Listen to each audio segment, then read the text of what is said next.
Good afternoon, everyone, and welcome.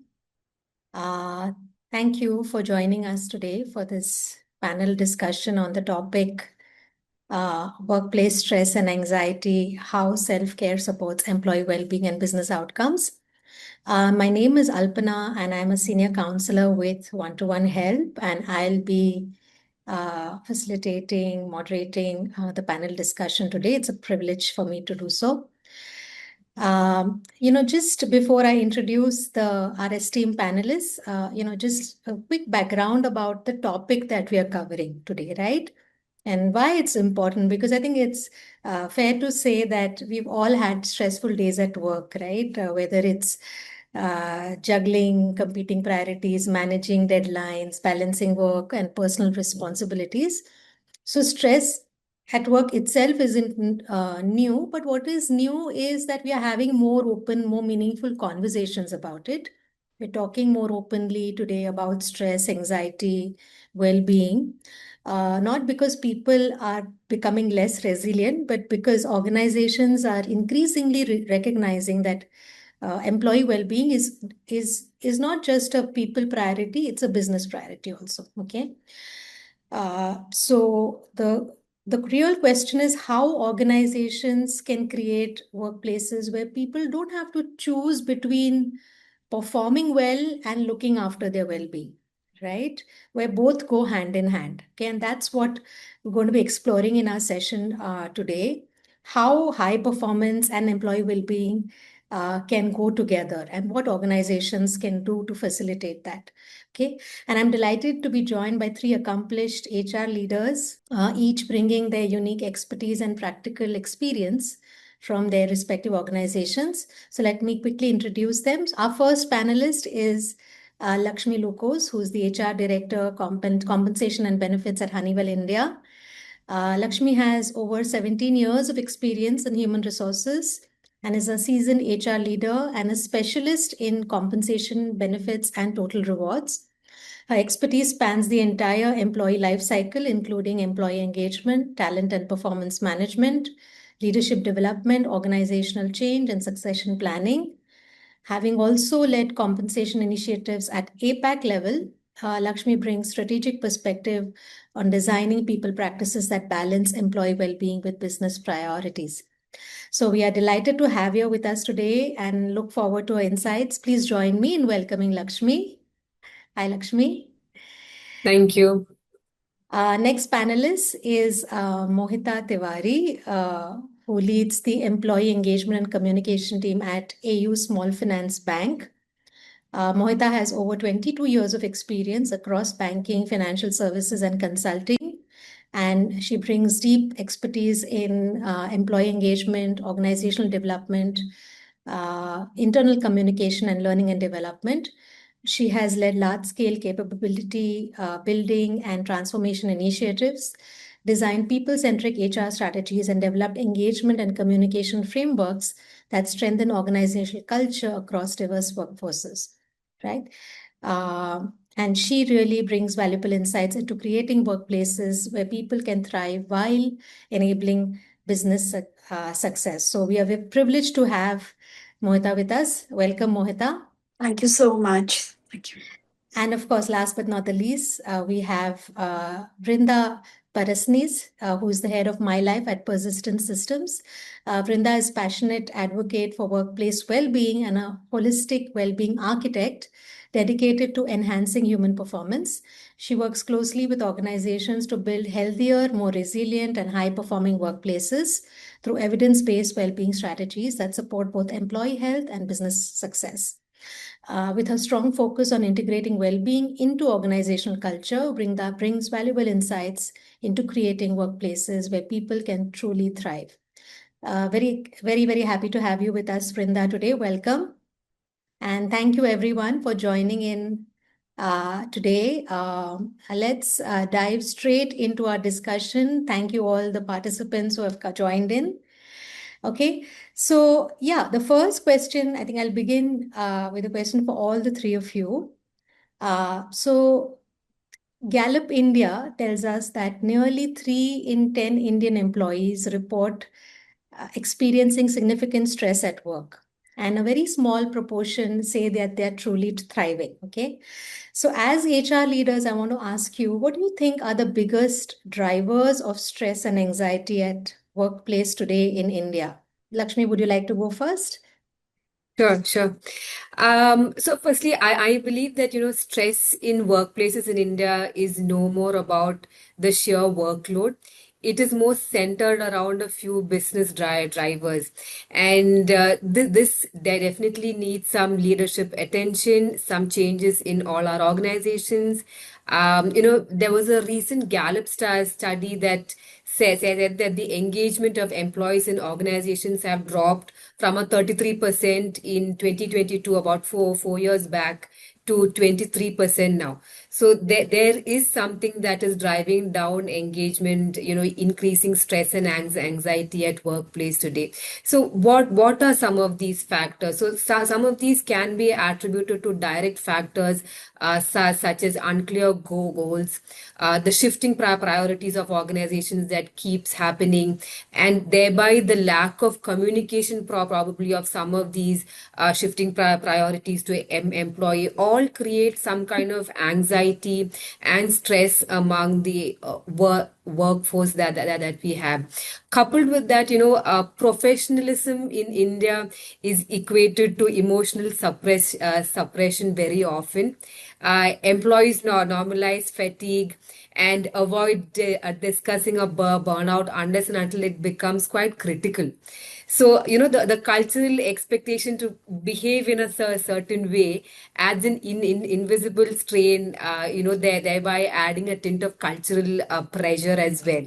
Then, of course, we all know the long hours of work, the aggressive targets are sometimes that we all carry, our employees carry along with us, adds some kind of a workload pressure.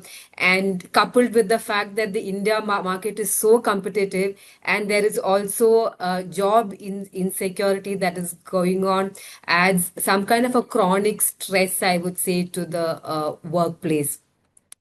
Then, if I have to take a couple of more things added to all this, so as the employees go through all this, the managers are also under all these stressors, and added to that, they also have the stress and the weight that they carry to become a manager, to sometimes be a coach, a mentor to the teams as well. So all these also lead to a lot of pressure, and I would say that the pressure at different layers, the stress at different layers of our employees are kind of different. Then these are all the work related pressure. Then there's also a non-work related pressure, which is probably 60% of the actual stress that is there. So what are those pressures? It can be simple things like commute to office, family stress, sleep deprivation that we all carry to our workplace. So to kind of sum it up, the workplace stress in India is not simply about the workload in itself. It's also about engagement, the clarity that the employee needs to get, the managerial capability that is vested upon some of our managers, and also the cultural norms that we all live in. Yeah, great points, Lakshmi, especially the point on the cultural perspective on emotional suppression. Couldn't agree more with you.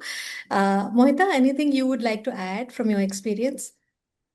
Yeah, so definitely what Lakshmi has given up, a wide things which has the personal as well as professional, which all of us really go through. And just want to add on two things here, which is the technology, the rapid technology change which is happening right now. And our pace to keep that momentum with this evolution creates that stress, right? Also, it's bringing that uncertainty among that whether we will exist or we will not exist. Also, definitely, like Lakshmi had pointed out, on the commuting aspect to the work. Yeah. even if organizations are extending a hybrid kind of working or work from home kind of thing, I would sum up that the work life, the boundaries are blurring, and that is the major a factor which is responsible for this increasing stress, the burnouts. These, if we actually talk about it, all these words which have come up are so recent.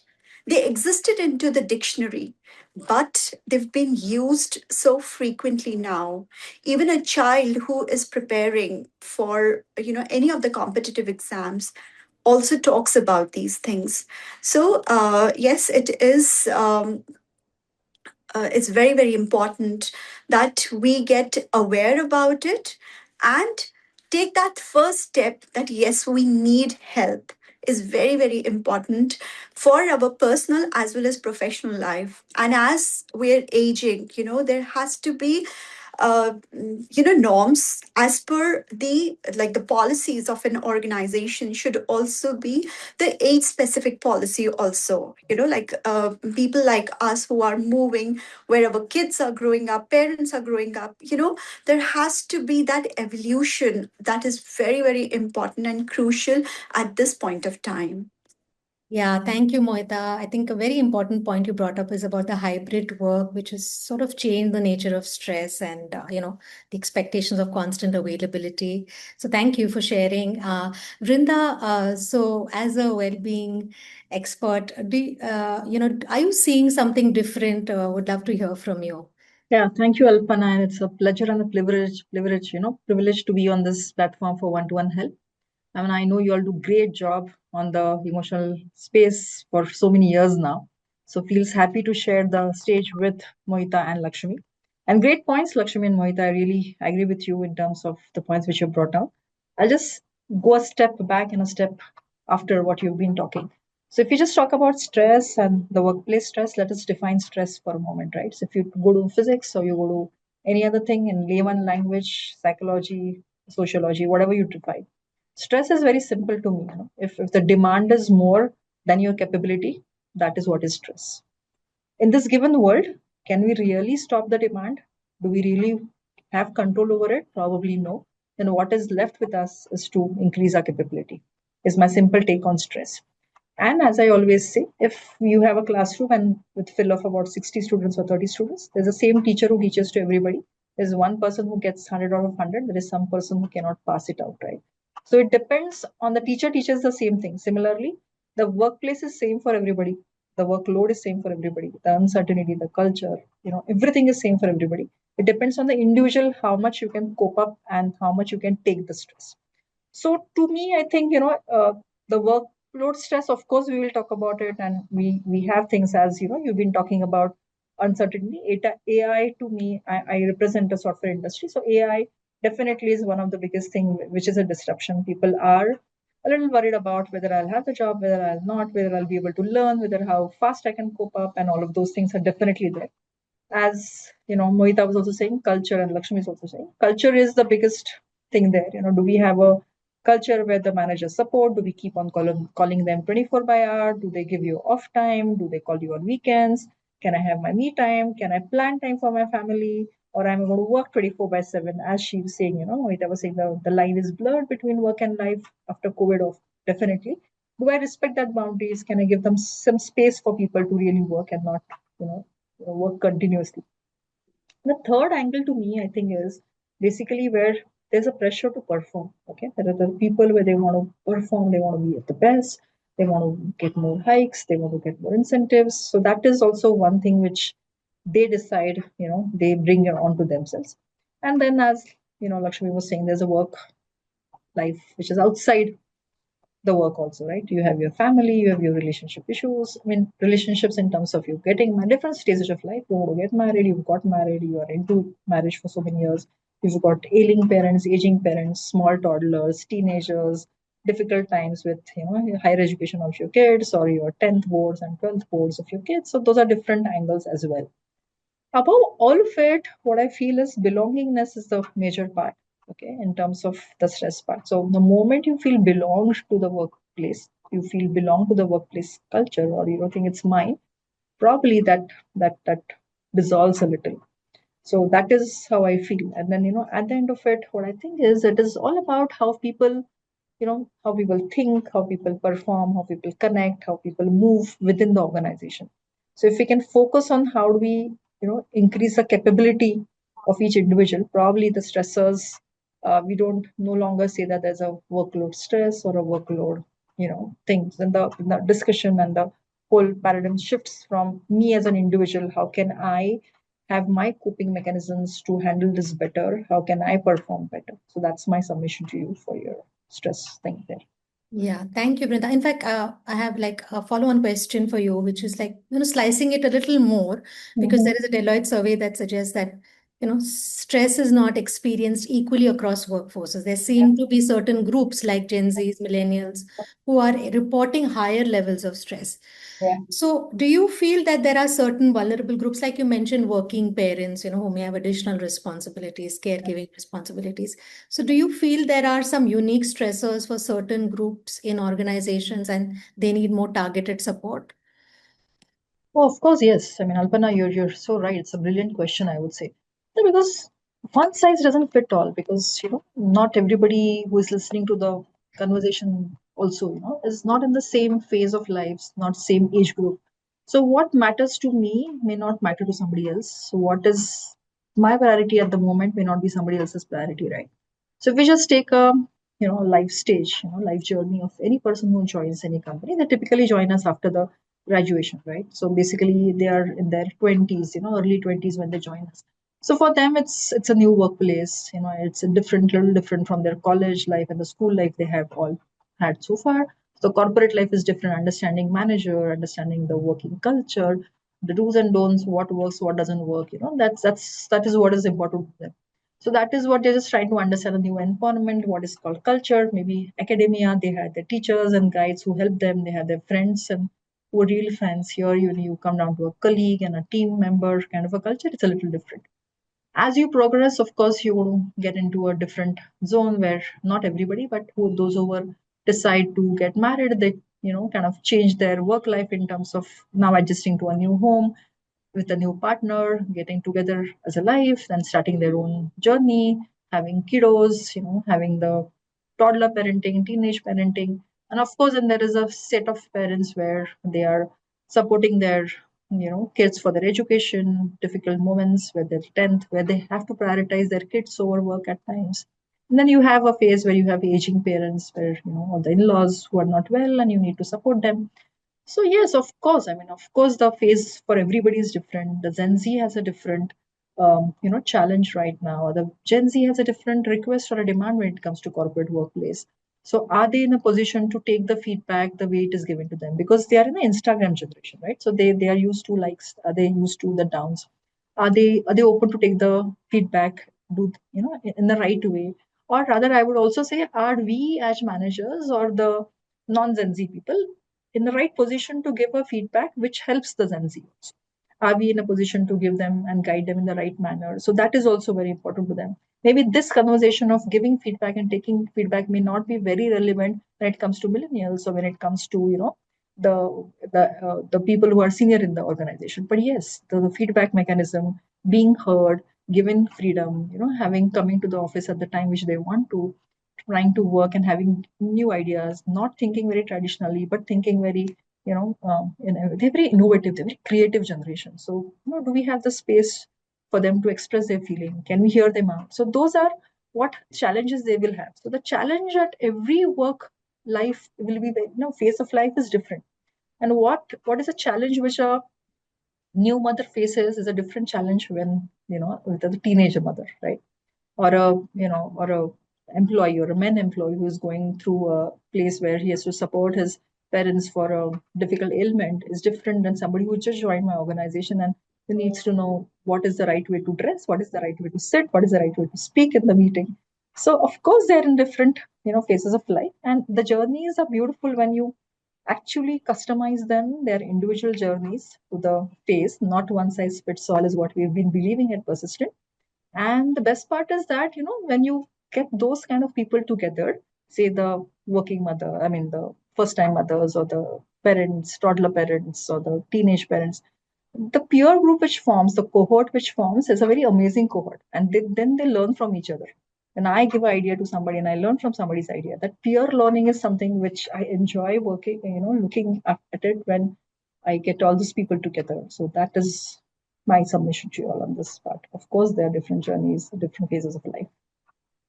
Oh, thank you so much, Vrinda, for sharing those insights. So, yeah, it does seem like, organizations need to come up with different well-being approaches for different employee groups because the needs and priorities are very different, as you explained. Okay. So, yeah, we've sort of identified the kind of pressures employees are dealing with, the different groups that they're dealing with, different pressures.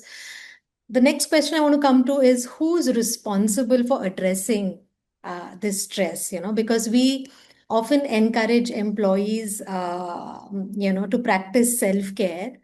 But for example, the WHO, and I was surprised with this statistic, estimates that anxiety and depression alone cost the global economy over $1 trillion annually in lost productivity. Okay.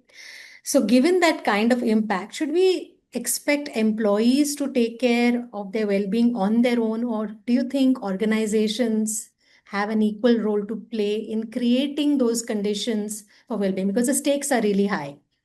Lakshmi, what do you think? See, from a pure angle of if you look at a day, 1/3 of the day at least is what employees spends with an organization, either working in the company, working from home, or whatever we have today, right? Given the fact that employees are so critical to the organization, I don't think self-care is anymore an individual choice and something that we should put the burden on the employees on. It is an organizational responsibility as well. And as leaders, I believe that we should role model some of these behaviors, set expectations, be a bit more vulnerable, probably even talk about mental health openly, so that even when employees or team members has a challenge, they don't feel different, they don't feel scared to come and talk to employees. And as Vrinda was saying earlier, employee cohorts is something that works very well in Honeywell. So that is something that employees just come together. They talk about a whole lot of things, and it can be different groups, right? It can be the new mothers, it can be people who like sports coming together. It can be different very topics, but employees of the like-minded topics, having the like-minded topics coming together, forming cohorts. And these are wonderful mechanisms in which an organization can actually attract and retain talent as well, and make employees comfortable, and also make them feel that we care. Because at the end of it, these are not just people who come and work and go. Organizations should definitely give support systems. We should have employee assistance programs, counselors, who are just made available at employees' disposals to, for them to use it. And then also comes the fairness and equity angle. There should be, of course, transparent guidelines around workplace. Where very often employees are stressed around their career path, their promotion, compensation. So as long as we lay a lot of these things fairly, equitably, and clearly, I believe that the workplace stress can definitely come down, and that can be seen as a shared responsibility between the employee and the organization. Yeah, thank you so much, Lakshmi. I particularly like the point on, which even Vrinda mentioned earlier about the support groups that, an organization is in a unique position to create. And we have very different kinds. We've seen in organizations like support groups for single parents, for example. Yeah, really very, very important. Mohita, so do you agree that self-care is not just responsibility of an individual, it's also the organization's responsibility? Absolutely, totally agree on this. Obviously, as the first step, employee as an individual should take the ownership of their well-being.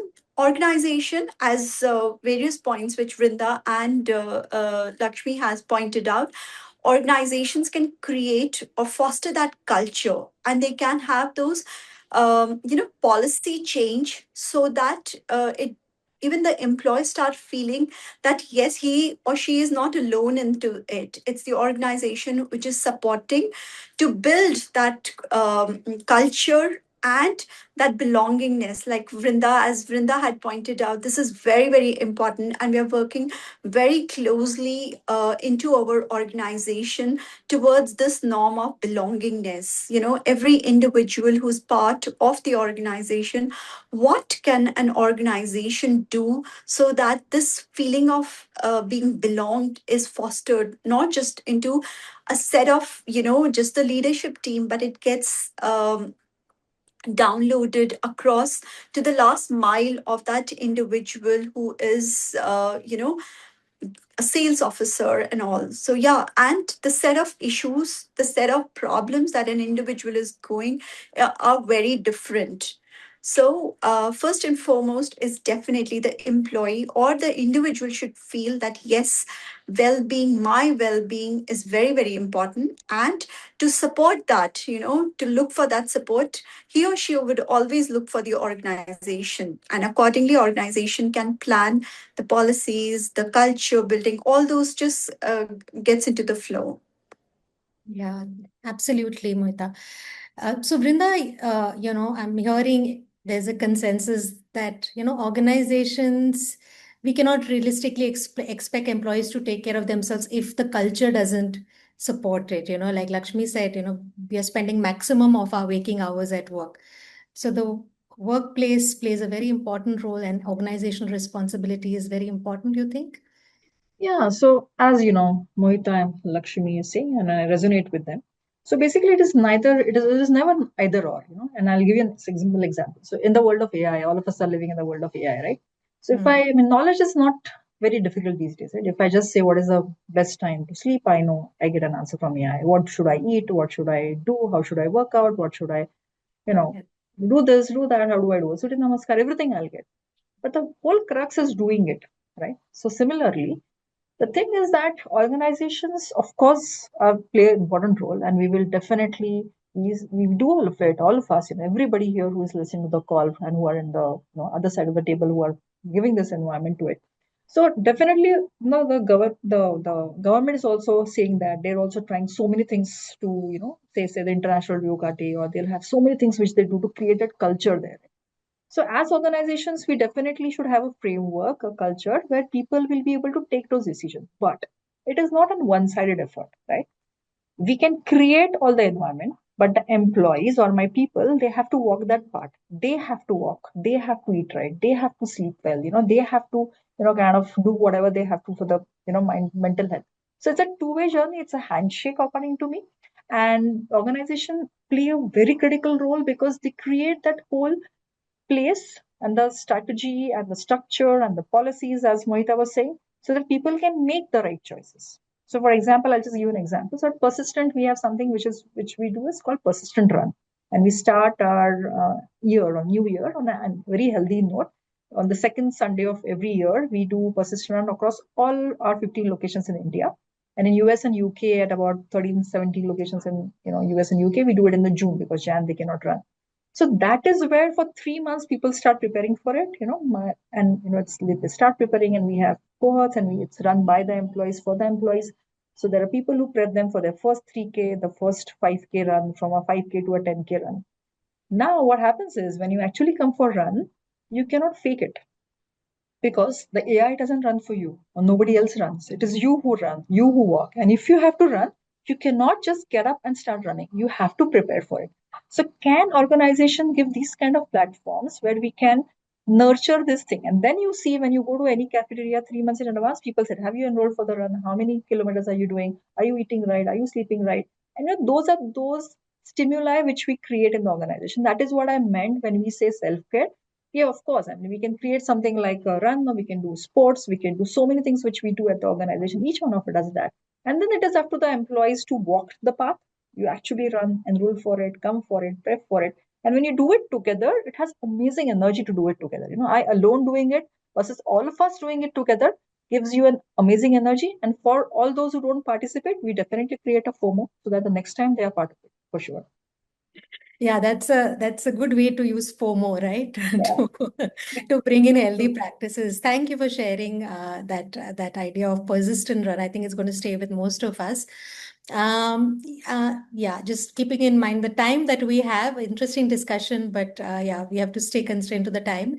So I'm going to come to the question that every business leader wants to understand: that does investing in well-being actually make a difference to the business, bottom line? So, Lakshmi, I want to ask you: have you seen a tangible link between investing in employee well-being and business outcomes? I think absolutely.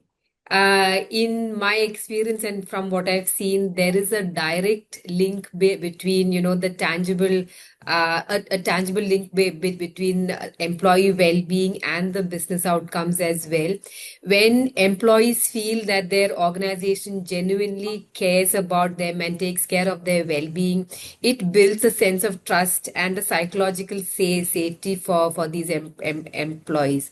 So, and this truly improves the individual's resilience and strengthens that bond for the employees to come to an organization and kind of give it their all.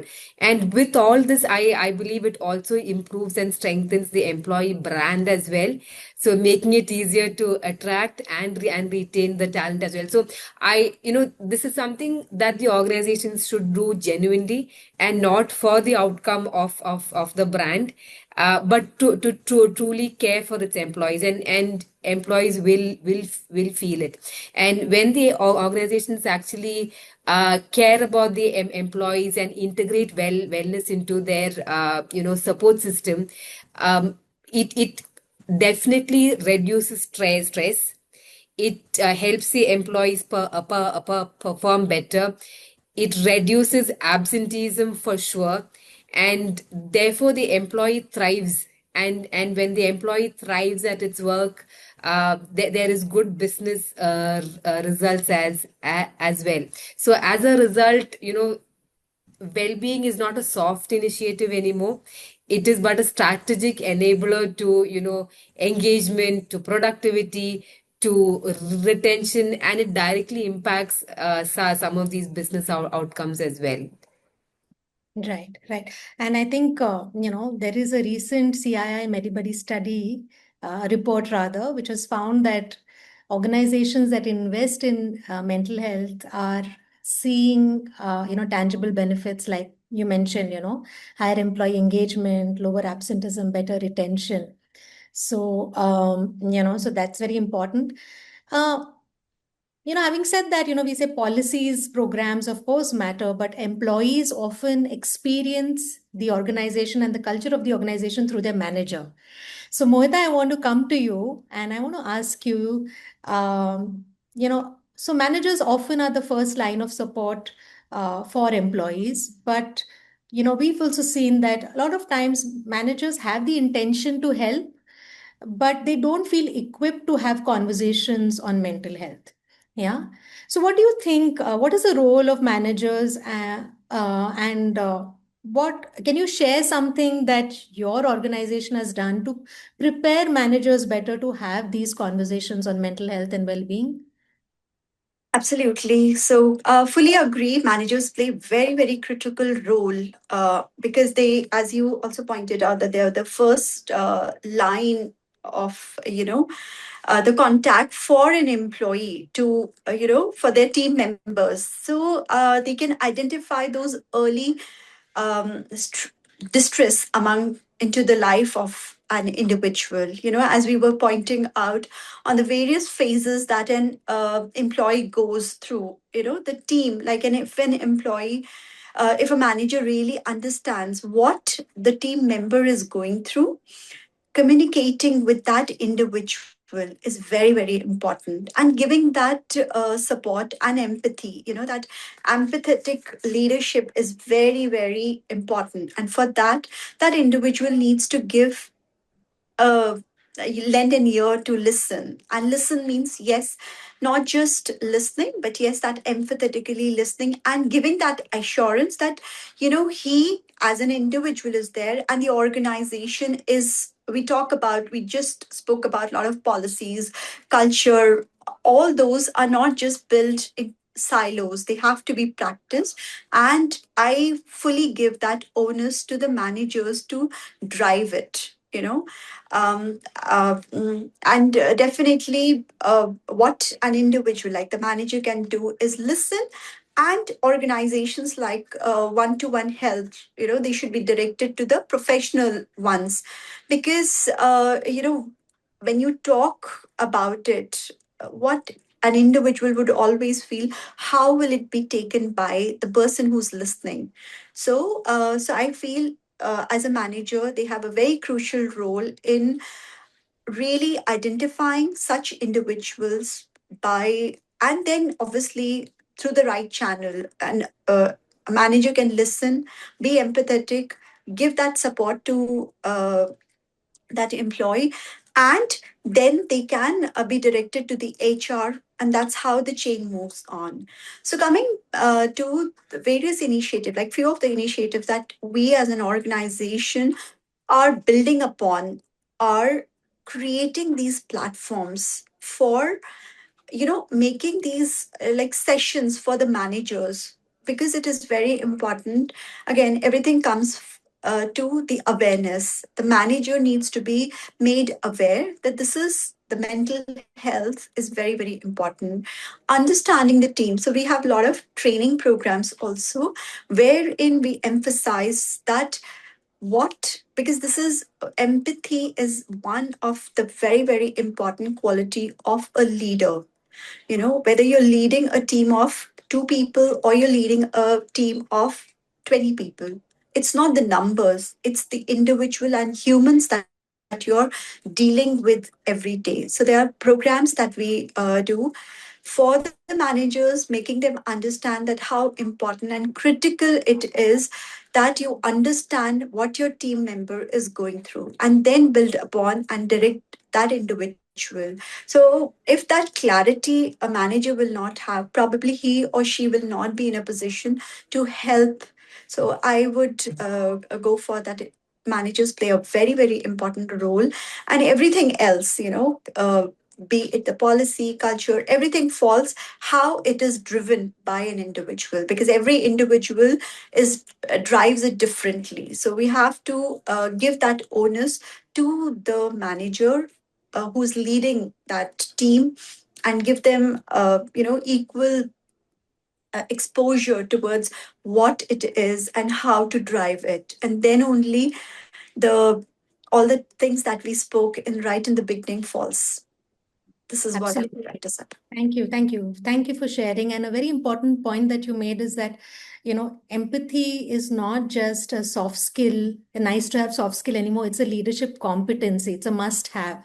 And it's great that you shared some of the practices that you all are having for skill building, competency building for managers. It's very important.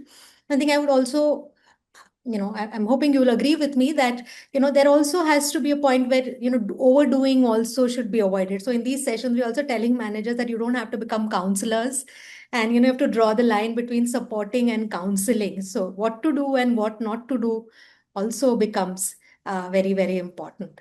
Yeah, thank you for sharing. So yeah, we've spoken about well-being of employees, supporting employees, and now I want to turn the spotlight to each one of you here, because as HR leaders, I'm sure you're doing a great job of supporting the well-being of others, right? But we all also human beings. I'm sure each one of us is handling our own pressures. So what does self-care look like for you personally? And what is one habit or boundary you believe every leader should role model for their teams? I think this is a point that we made earlier also. I think Lakshmi or Vrinda made it. So, yeah, anyone who'd like to go first? Vrinda, do you want to take this question first? Sure, definitely. I mean, something which is close to my heart.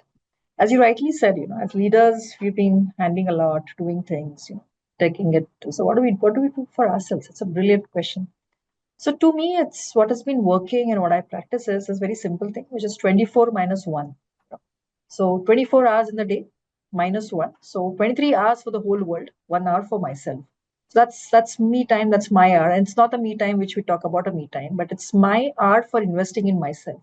So that 1 hour is for myself. And if you want me to further, kind of do that, it's very, very simple as that. 30 minutes of physical exercise, 10 minutes of breath work, and 20 minutes of meditation is what is the formula according to me to self-care. And I'll tell you why. So when you're saying how do you nurture your teams, what do you do? It is all about how can I manage myself better emotionally to ensure that I can handle my response, or kind of not react to the team but respond to the team. So if I am mentally sane, if I am physically active, my mind is calm, that is what we want to do. And if you see right now, the body is passive, we aren't moving, and the mind is active. It has to be, the body has to be active, physically active, and the mind has to be calm so that you can really answer, help people, guide them, handle any crisis which comes over. So to me, that is very important. And what happens in a team is, it is very important because the roles don't speak to roles. The person has to speak to person, right? They have to bond. So it's very important as a leader that you carve out some time to speak to the team members as a human being. Ask what's happening in their life. What did they do over the weekend? If they're going to, get married, are the preparations going on? If they've just got married, how are they settling in their house? If they just come to the organization, how different do you feel than the college life? What is it? So what one thing which you miss from the college life, which you want us to do in the team? Or if they have somebody has an ailing parent, you can just ask about it. Is it been difficult? Do you want some help from my end? Or if there are kids who are doing the 10, 12, and if you have that experience or you know something, you want to help them out. So can you be a little empathetic, which is all of you were talking about, and you also summed it up so well. And I would personally take this thing. Empathy is, as you summed it so well, it is a strategic competency. It is no longer something a nice to have thing. So can we practice this with our own teams? Can we have that? But if we have to do that, we have to be composed first. If we have to be empathetic, we cannot be on top of our voice jumping here and then trying to help your teams. No, you can't. So if we as our leaders commit to a 24 minus 1, that 1 hour for myself where I'll be at my peace, my body is active, my mind is calm, then I think we can do justice to the team. That's my take. Yeah, thank you for sharing. And as you were speaking, I remember, when we conduct our webinars, we use this, I think it's a Chinese proverb. It says you cannot pour from an empty cup, right? So, Lakshmi, so what do you do to refill your cup? So I believe self-care is more of a discipline. It is not something that is ad hoc, and like Vrinda rightly said, while she has a 24 minus 1, each of us have our own discipline, and I believe that consistency around that discipline is what gets us going, is what self-care is all about. So for me, it is my morning, prioritizing my work, not only my office work, but prioritizing my day that sets me going, and me being in that mental frame of mind to know, okay, what my day looks like. Of course, we all have surprises during our day. It doesn't go as planned, which is fine. But acknowledging the fact that, okay, this is how my day is going to be. This is how I planned out. I have a 2 hour non-negotiable every evening with my family, and that is something that I dedicate. That is my me time. Currently I have a young family, so as Vrinda said, we all have different priorities at different stages of our life. So for me, that 2 hours is something that gives me a lot of joy. Is madness. It's chaotic, but it brings me back to the real world from work. So apart from that, at office, I'm very mindful that before I start a meeting, whether if it's with my team members or others, I take that 2-3 minute out to kind of ask them, how was your day? What happened? What is happening in your life? If I know something about their life, about their parents, children, etc., I go to an extent to ask about them as well.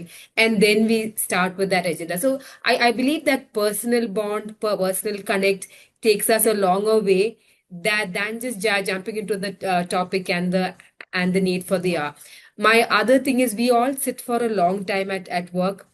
I ensure that at least in 2 hours, two hours is not enough, but at least in two hours, I get up, go fill my water bottle, or get up, go and talk to a colleague. It might be just a 5 minute break, but that has a quick reset and helps me come back to work as well. It's a very conscious thing that I've started to do. It's not easy. There are a set of 6 hours that I completely forget to do this. but I'm still learning. Right. Thanks, Lakshmi. And really, what you're saying, and it really demonstrates that self-care looks different for different people, and we have to identify what works out for us. Mohita, let's hear from you. Yes. So really, hearing our two panelists, I feel that it's a combination. Most of the thing that they do, I kind of just combine it.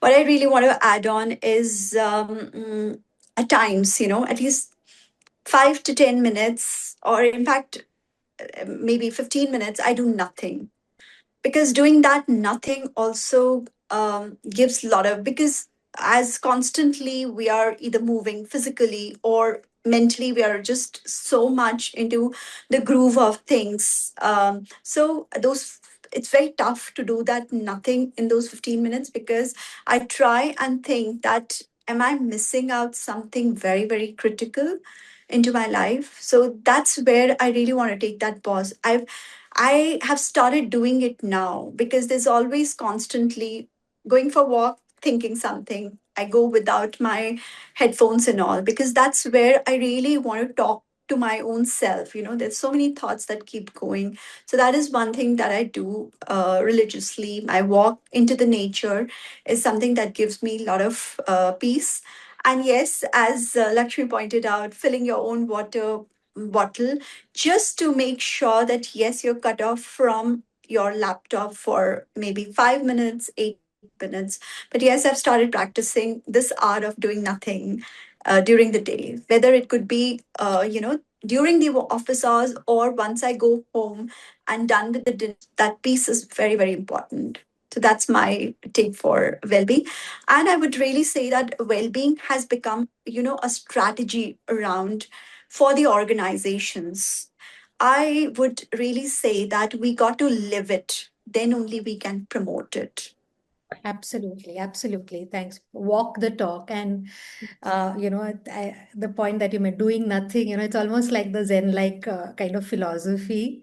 And it reminds me that we are human beings, not human doings, right? We're constantly doing things, and, doing nothing actually can really be so peaceful. Thank you. We getting a lot of questions in from our audience, so I'm going to jump into the audience Q&A section now. So yeah, we have. Can I take the first question here? So first question we have is, and any one of you feel free to answer. We are in a fast-paced environment with no control of our priorities. This is more challenging for caregivers. How does one develop a feeling of belonging in such a work environment? Yeah, so caregivers is, if I just have to interpret the question very right, it is about helping somebody who is not well in the house, right? Are we on the same page, Alpana? That's how you also interpret it? Yes. Yeah, so that becomes often challenging because you have got a parent, or a in-law who is really not well. So at that time, you have to be very, very conscious. You have to, there's a support system which should help you. There's a time where you can actually, have a roster as to who's going to help when, whom. You don't have to, be that person who has a magic wand who takes it all. Okay, and I can do it all. I am the person who's responsible. No, you can actually say, okay, and call it out. This is what, suppose my spouse can do. This is what my child can do. This is what my sister can do, this is what my brother can do, this my sister-in-law can do, whatever, and then you can just have to carve it out who does what, and you don't have to be available all 24/7. You can carve out time which is your time for your work, for your kids, your family, and for the caregiving. And very important is that, I mean, it's very easier said than done. As I speak, and why I'm speaking on this is my mother-in-law is admitted to the hospital for 1 month now. Okay, she's down with her autoimmune, and she's got brain, epilepsy and all of that. So it is not so easy. I mean, it's very easy to say that okay, you can do this, you can do that. But what has been helping us for a month, and I can see another 3 weeks, which is tough for us. You really have to have good understanding between each other as to who's going to do what, who's going to help you with the lunch, dinner, at home, at the hospital, who's going to be with them. Seek help from the neutral help which you can get from outside. Can you engage them with them, and can you just try and see not be very guilty? Okay, because this is bound to happen. See, what we can do is at the max we can give them best of the medical care, best of the doctors, best of the hospitals, best medicine, but we cannot take their pain. We have to just understand that you don't take their emotions, because you can't help it. You cannot control what the physical changes in that person is going to happen, or the mental changes is going to happen in that. What were they thinking on the brain, or what the body is acting, is not in your control. You should just accept in the first place this is what it is, and then plan it accordingly. So sharing responsibilities is very important to me. Taking help and setting it up, setting a structure around it is very important. Having a roster for the team members, taking turns, and not doing it all by yourself is the key. At times, we become those kind of Jhansi ki Rani kinds of saying in a good way, I'm saying, or the men also saying that I can do it all. We should seek support. It could be your mates in the house, it could be your neighbors, it could be your relatives, it could be your kiddos, it could be your whatever, just seek that support. Call it out that, okay, I have an important meeting, I have something important to take care of, my kid has an university exam. I mean, you call it out and people are there to help you. But it is important that you take care of yourself, you put yourself also in that, because at the end of it, Alpana, if you're not well, you're not able to give that care. That is also very important. Then that self-care also becomes very important, where the dialogue of putting yourself first is also very important there then. Absolutely. And we really appreciate you sharing your personal example. I think it was a very, very valuable, practical suggestions you shared. Thanks, Vrinda. I think we have time for a quick couple of questions. One question is, are organizational policies customized to suit physical and mental wellness, like leaves, medical insurance covering mental health support? Anyone would like to take this question, Mohita or Lakshmi? So probably I'll start and if I understood your question correctly, it is asking if the organization has enough well-being support, or is there insurance enough for well-being. See, while the Specifically mental health, from the mental health Plus mental health, yeah. See, while the aspect and the question changes and the answer changes from organization to organization, I would largely say that in India, most organization has definitely moved the needle to understanding mental health better, to implementing better practices, policies, may it be insurance, may it be EAP, employee cohorts, understanding the fact that employees need that mental health support also. So with that, I think there can be a greater shift to move from an ad hoc kind of mental well-being support to a more structured support. But currently, I think all of us are in it together. And most of the times, at least in my organization at Honeywell, there are employees who come up and say, this is a suggestion, this is what we can do, this is what, I know employees who can take help from this, etc. So there can be more that the organization can do, definitely.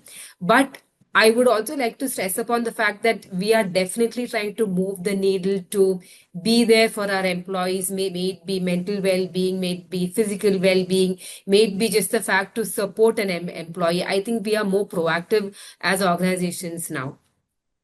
Okay, thank you so much, Lakshmi. Really very important points there. Maybe Mohita, you can take this last question that we have.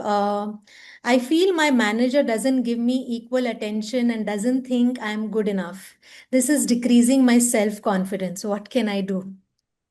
Talk. It's very important. Communication, what you're feeling has to be expressed. If we don't do, it just piles on.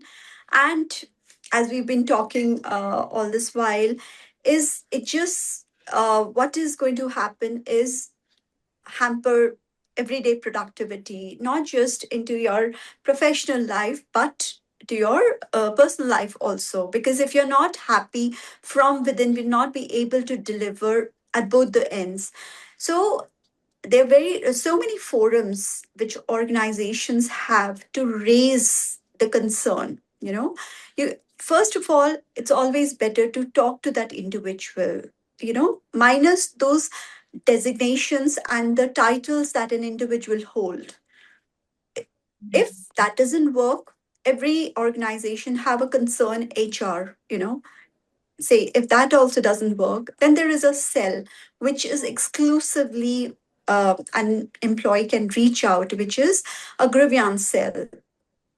that's how the change would be. So I feel communication is very, very important to put a stop onto our those multiplication that goes on into the head as to why is it happening with me, why is he or she doing it with me, and we keep building upon that. So it is very, very important that we clearly communicate, and there are various channels every organization have. So I would suggest, please communicate and talk, Yeah. use these forms. Yeah, thank you. And I think it brings circles us back to the point of, organization creating that ecosystem, those platforms, those channel of communication, the psychological safety for people to speak up. But the onus is with that every individual to, communicate rather than just staying in silence. So, yeah, great. So as we come to the end of the session today, I really would like to thank each one of our panelists for sharing, not just your expertise, but your experiences, some personal experiences, and some very practical insights. And, I think one message that comes very clearly is that, of course, workplace well-being is not just an HR initiative. It's really a leadership responsibility. It is a business priority. And it's not just about one program, one policy. It's about creating a culture where, people feel supported, where managers feel equipped. We spoke about that also. And of course, it very much then is also an individual responsibility. So, on behalf of everyone here today, I really would like to thank our panelists for a very thoughtful and engaging session. And I thank the audience for joining us and for your excellent questions. Hope this was, useful and interesting for you. And we'll have many more such sessions coming up. Thank you, everyone, and have a great day ahead. Thank you. Thank you It's very a much. pleasure. Thank you. Thank you.